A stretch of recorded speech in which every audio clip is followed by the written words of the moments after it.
The NBA is a league that has 0 days off. We just had Game 7 of the NBA Finals. We just had a Kevin Durant trade. The next day, we got the Boston Celtics trading Jrue Holiday to the Portland Trail Blazers for Anfernee Simons and 2 first-round picks. I'm giving Boston the win in this trade. Although this trade is not exactly terrible for the Blazers, I think it is much better for the Celtics. First off, main reason is that they are saving a lot of money in terms of tax savings. They are way over the second apron with Porzingis, Tatum, Brown, all of the contracts, Jrue Holiday. They had a very expensive team next season, and obviously with Tatum's injury, he's going to be out for the majority, if not all of the season next year. It doesn't really make sense to pay this huge tax second apron when you're obviously not going to be a competing team. And we had rumors right away like Jrue Holiday, Porzingis. If Porzingis is not traded in the next few days, I would be surprised, because he seems like a guy that they can shed salary off of. But yeah, Jrue Holiday is a guy who has a 4-year deal where he's making $30 million, $32, $34, and $37 million player option in 2027. That is a huge contract for a relatively old Jrue Holiday, who had only an 11 point per game season last season. And obviously his defense is still there, but he is definitely not the type of offensive player that that he once was. He never was a crazy offensive player, but he's definitely gone down a bit. So for the Blazers to kind of see what they did in the middle of the season, near the end of the season, when they had a kind of a run, they started winning some games. They were close to making the play-in. They have Toumani Camara, they have Donovan Clingan. They have these defensive pieces, and they were a pretty good defensive team in that stretch. So you can kind of make sense, like, okay, Jrue Holiday is just going to be a veteran player, a defensive first player. They're going to build this defensive identity around them. I could kind of see it from there. As well, Denny Abdia, great defender as well.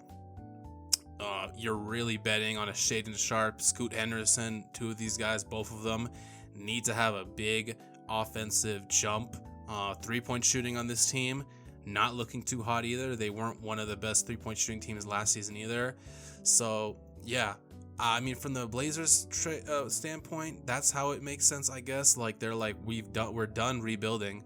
We kind of have our guys. I guess we're betting on Shaedon Sharpe / Scoot Henderson to really blow up, and we're just going to put defense around them and be this defensive team. We just saw what OKC did. Sure. On the Celtics' point of view, not only are they saving a ton of money just for trading, Jrue Holiday, obviously in a down year next season where we're not really expecting, or they're probably not expecting themselves to be a championship contender without Tatum. You take a flyer on a guy like Anfernee Simons, who has been getting in trade rumors for the Magic for who knows how long as the point guard of their future. And I mean, Anfernee Simons at this point, only 25 years old, still relatively young. Obviously, he's had like 7 years in the NBA at this point. He is who he is. He is a poor defender, one of the worst defenders in the league, to be honest. But on a team like Boston, where they are surrounded by defense, they have this mentality to pass the ball, always get the right shots.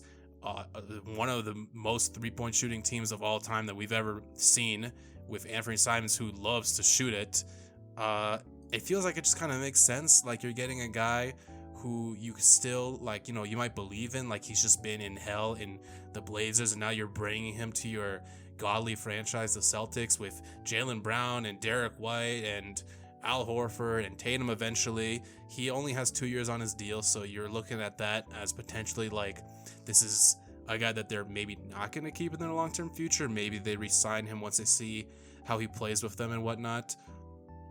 But like, offensively, I feel like this is just a great situation for him, not only to play with better players, but to really explore options as more of a point guard, which he is not the best playmaker. He does average about 4 or 5 assists per game, I believe, in the past 2 years. However, the types of assists he are doing, it's not really kicking out, getting paint touches and kicking it out and all that stuff. He is quite limited in his playmaking in that sense. So I can kind of see how a Celtic team might want to put the ball in his hands and just say, let's practice that. Let's start doing that more. We'll let you get the offense for a little bit. Like, obviously, we still have our system, but let's see what type of reads that you can make on a team that has this incredible spacing that the Blazers have not had for forever, and a wonderful defense that they also have, and just see what type of player he can become on this team. I think that for the Boston, I mean, this is just a pretty easy win. Like, they also got 2 second-round picks out of it. Ultimately, they're saving quite a lot of money, $40 million in taxes that they would not pay otherwise, potentially maybe getting under the second apron if they can trade Porzingis. They're getting a relatively young guy in a moment in time in their franchise where they really have a chance to like extend what they've been doing, because obviously they won 2 years ago, or last season they won, and we kind of saw this team as like a dynasty, but also thinking like, man, they are going to get really expensive really fast. Boom, Tatum injury happens. Immediately next season is going to be a wash. They're not obviously going to be able to compete for a championship like they would be with Tatum. So it's like, hey man, why are we going to be paying all these guys? Why are we going to be such an expensive team? Let's get rid of these older guys like a Jrue, who is has, like I said, a $30 million contract for the next 4 years. That is a big contract. Let's get rid of a Porzingis. Let's try and get some younger talent, like a 25-year-old Anfernee Simons, who has been, he's a good player. He hasn't really blossomed into the potential Dame replacement that the Blazers wanted. Definitely not in terms of a playmaker or really a scorer. I mean, he can obviously score the ball, but not as consistent as Dame could.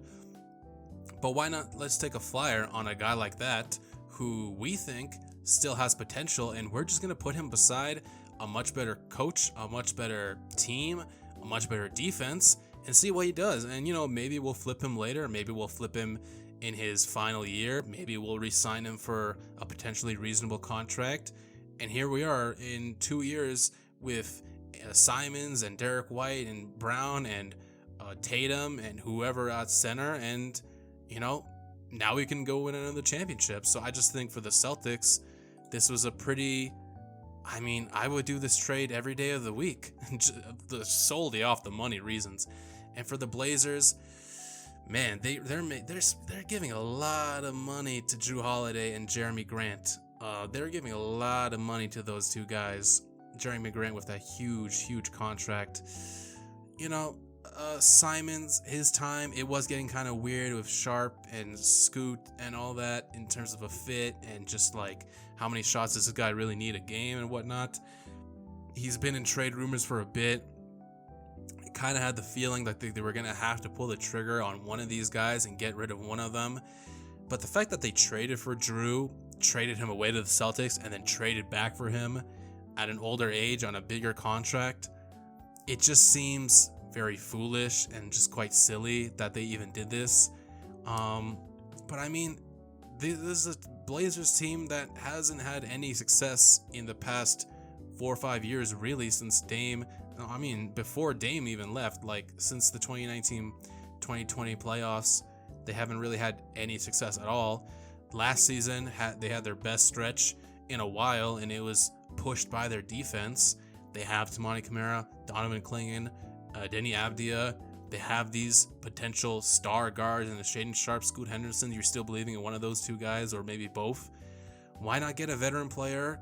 Why not get a great veteran defensive player like Jrue Holiday and just say, hey man, we're here. We might still be the 13, 12, 11 seed, but we're going to try to win games. So I guess from that point of view, you can kind of wrap your head around it and it makes sense. But it is still kind of a crazy move that they did. I'm not going to lie.